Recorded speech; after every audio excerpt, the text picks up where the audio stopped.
ఆషాఢ మాసం సందర్భంగా మన కాసం ఫ్యాషన్స్ కిలో చీరలు కొనండి, అరకిలో చీరలు ఉచితంగా పొందండి. నేటి నుంచి పార్లమెంటు వర్షాకాల సమావేశాలు జరగబోతున్నాయి. ఇందుకోసం సర్వం సిద్ధమైంది. కేంద్రం కీలక బిల్లులు తీసుకురాబోతుంటే జాతీయ సమస్యలపై గళం విప్పేందుకు విపక్షాలు సిద్ధమయ్యాయి. దీంతో అధికార విపక్షాల మధ్య మాటల తూటాలు పేలనున్నాయి. ఆగస్టు 13 వరకు సాగే ఈ సమావేశాల్లో 5 సరికొత్త బిల్లులను ప్రవేశపెట్టడంతో పాటు గతంలో పెండింగ్లో ఉన్న 2 బిల్లులను ఆమోదించడానికి కేంద్రం కసరత్తు చేస్తోంది. ఆదాయపు పన్ను సంస్కరణలు, సుప్రీంకోర్టు న్యాయమూర్తుల సంఖ్య పెంపు, ఎంఎస్ఎంఈ చట్టాల్లో మార్పుల వంటి కీలక ప్రతిపాదనలు ఈ బిల్లుల్లో ఉండటంతో ఈ సెషన్ దేశవ్యాప్తంగా తీవ్ర ఆసక్తి రేకెత్తిస్తోంది. లోక్సభ నియోజకవర్గాల పునర్విభజన, మహిళా రిజర్వేషన్ సంబంధిత బిల్లును ఎజెండాలో ఇంకా చేర్చలేదు. ప్రతిష్టాత్మకమైన బిల్లుపై సంఖ్యాబలాన్ని కూడగట్టేందుకు అధికార కూటమి అన్ని ప్రయత్నాలు చేస్తోంది. దీనిని తిప్పికొట్టాలని విపక్ష కూటమి పావులు కదుపుతోంది. ఇక ఈ సమావేశాల్లో అయోధ్యలో విరాళాల చోరీ అంశం, ప్రశ్నాపత్రాల లీకేజీ, పెట్రోల్లో ఇథనాల్ కలపటం, విదేశాంగ విధానం వంటి వాటిపై విపక్షాలు చర్చకు పట్టుబట్టనున్నాయి. దీంతో ఈ సమావేశాలు రసవత్రంగా సాగే అవకాశం ఉంది. ఇక కొత్త బిల్లులతో పాటు అదును చూసి డీలిమిటేషన్, మహిళా బిల్లుల్ని ప్రవేశపెట్టేందుకు కేంద్రం వ్యూహాలు రచిస్తోంది. అదే జరిగితే ప్రభుత్వాన్ని ఎలాగైనా ఎండగట్టాలని కాంగ్రెస్ సహా విపక్ష పార్టీలు గట్టి పట్టుదలతో ఉన్నాయి. రైట్, నేటి నుంచి జరగబోయే పార్లమెంటు సమావేశాలకు సంబంధించి మరిన్ని అప్డేట్స్ తెలుసుకుందాం. ఢిల్లీ నుంచి మా ప్రతినిధి గోపి మనకు అందుబాటులో ఉన్నారు. రైట్ గోపి, ఇవాటి నుంచి జరగబోయే ఈ పార్లమెంట్ సమావేశాలు ప్రధానంగా ఏ అంశాలు చర్చకు వచ్చే అవకాశం ఉంది? మరోవైపు విపక్షాలు ఎటువంటి అస్త్రశస్త్రాలతో సిద్ధంగా ఉన్నాయి?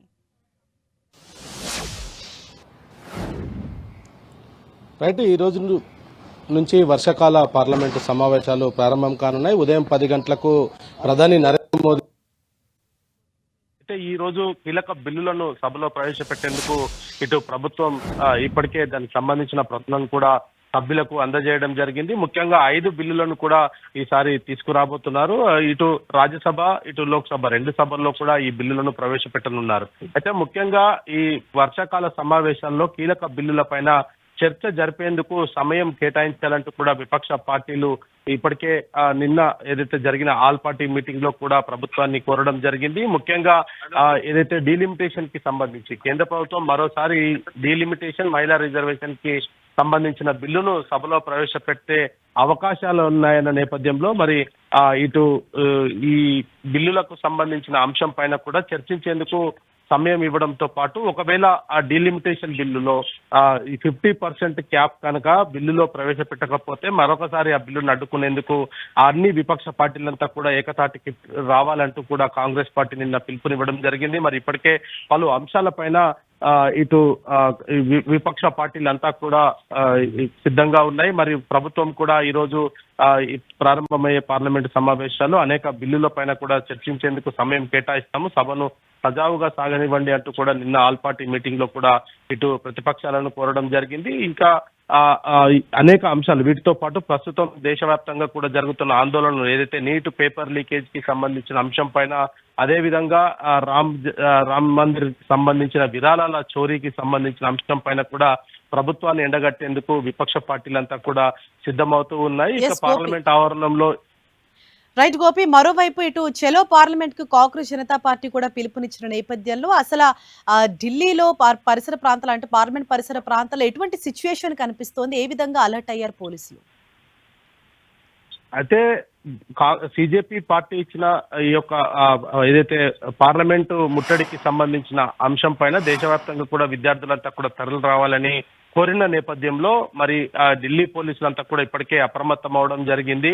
సిజేపీ ఇప్పటి వరకు కూడా ఈ యొక్క ర్యాలీకి సంబంధించి ఎటువంటి అనుమతిని తీసుకోవడం కానీ అసలు అప్లై కూడా చేయలేదంటూ కూడా నిన్న డీసీపీ క్లారిటీ కూడా ఇవ్వడం జరిగింది. అయినప్పటికీ కూడా ఎవరైనా విద్యార్థులు ఢిల్లీకి వచ్చి ఈ యొక్క ర్యాలీలో పాల్గొనాలనుకుంటే వాటిపైన ఖచ్చితంగా క్రిమినల్ కేసులు నమోదు చేస్తామంటూ కూడా డీసీపీ అయితే హెచ్చరికలు జారీ చేయడం జరిగింది. మరోవైపు ఇటు ఈ సిజేపీ పిలుపు మేరకు సెంట్రల్ ఢిల్లీలో ఉన్న అన్ని మెట్రో స్టేషన్స్ అంతా కూడా పూర్తిగా మూసివేయడం జరిగింది. ఎక్కడికక్కడ బ్యారికేడ్లను ఏర్పాటు చేసి ఎవరిని కూడా ఆ యొక్క జంతర్ మంతర్ పరిసర ప్రాంతాలకి రాకుండా పూర్తిగా కట్టడి అయితే చేస్తున్న పరిస్థితి ఉంది. ఇక వేల సంఖ్యలో విద్యార్థులు వస్తారన్న కొంత ఇంటెలిజెన్స్ సమాచారంతో మాత్రం ఇప్పటికే ఆ పోలీసులు కొంత అప్రమత్తం అవడం జరిగింది. ఆ రూట్స్ వచ్చే వాహనాలకు సంబంధించి కావచ్చు, లేదా పబ్లిక్ ట్రాన్స్పోర్టేషన్ ఎక్కువగా విద్యార్థులు ఉపయోగించుకుంటారు కాబట్టి జంతర్ మంతర్ కి వచ్చే అన్ని మెట్రో స్టేషన్స్ ని పూర్తిగా మూసివేయడం జరిగింది. ఉద్యోగులకు కూడా కొన్ని కీలక సూచనలు చేశారు. సెంట్రల్ సెక్రటేరియట్ కి సంబంధించిన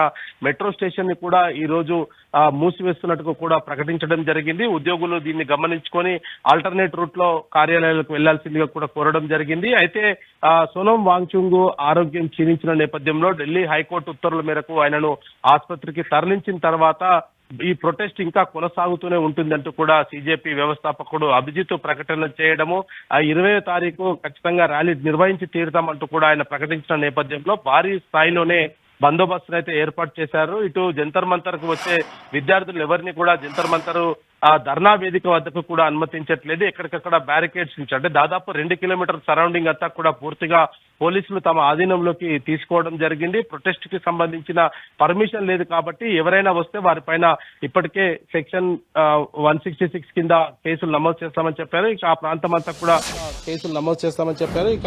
అంతా కూడా 144 సెక్షన్ అమల్లో ఉంటుందనేది కూడా చెప్పడం జరిగింది. 5 కంటే ఎక్కువ ఎక్కడ విద్యార్థులు కనిపించినా వారిపైన కేసులు నమోదు చేస్తాం, విద్యార్థులు తమ భవిష్యత్తును అంధకారంలోకి నెట్టుకోవద్దంటూ కూడా పోలీసులు అయితే సూచనలు చేస్తున్నారు. పార్లమెంటు సమావేశాలు ప్రారంభమైన మొదటి రోజే సీజేపీ ముట్టడికి ప్రయత్నం చేయడము, మరోవైపు ఇటు విపక్ష పార్టీలంతా కూడా ప్రభుత్వాన్ని అనేక అంశాలపైన, ఇటు నీటు పేపర్ లీకేజ్ కి సంబంధించిన అంశంతో పాటు రామ జన్మభూమి ట్రస్ట్ వివాదం ఏదైతే చోరీకి సంబంధించిన అంశాన్ని కూడా, చందా చోరీ అనే అంశాన్ని కూడా ఈ రోజు ప్రధానంగా పార్లమెంట్ లో ప్రస్తావించనున్నారు. దీనిపైన మాట్లాడేందుకు సమయం ఇవ్వాలి, ప్రధాని దీనికి సమాధానం చెప్పాలంటూ కూడా ఇటు ప్రతిపక్ష పార్టీలంతా కూడా పట్టుబడుతున్న నేపథ్యంలో మరి సభ ఏ విధంగా సాగుతుంది, ఈ రోజు ఆ బిల్లులు ప్రవేశపెట్టడం జరుగుతుందా లేదంటే విపక్ష పార్టీల ఆందోళనతోటి వాయిదా పడుతుందా అనేది కూడా ప్రస్తుతానికైతే వేచి చూడాల్సిన పరిస్థితి ఉంది.